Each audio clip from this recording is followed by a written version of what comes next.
What was it that Jordan said? How does a blade run? Now, how does he run on? Does he run on blades? Is that how he does it? What a fucking troll.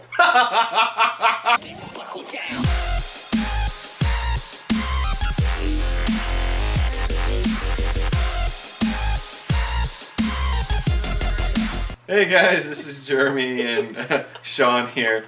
We're doing another kind of tipsy review. Slightly plastered review.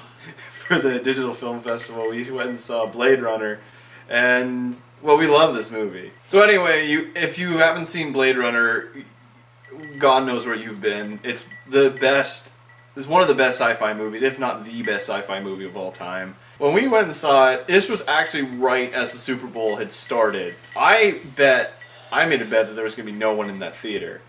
And Sean had said there would be, and I was totally wrong. There was a bunch of people who watched this movie. But really, there's nothing we could say about this movie that is any different from what other people have said. The one thing I would say is that by seeing it on the big screen, you were able to see a lot more detail in the miniatures or the matte paintings.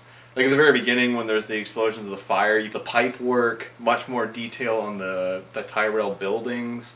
There's that part where Harrison Ford is drinking his drink and he's got the blanket over him. He looks out over the balcony. You can see the desolated streets of Los Angeles and how much garbage there is on the streets. But basically, we watched it the best quality version, so It was nice to see it on the big screen. Mm-hmm. As you said, lots of stuff you don't notice when you're watching it on the DVD or Blu-ray versions that are much more evident on the big screen. Well, yeah. Especially sounds, like background sounds. You could hear announcements over radios and things that you normally wouldn't catch. Oh yeah, like during the first interrogation, you could hear there was the warnings going on or something. Yeah, I never noticed that before. It's not something you'd hear easily on the Blu-ray or DVD no, version. unless you were blowing your ears. You'd need really good speakers for that. Everything about this movie is pretty good. The only thing that I've ever had kind of an issue with is just that scene with Harrison Ford and Sean Young, which is basically almost rape.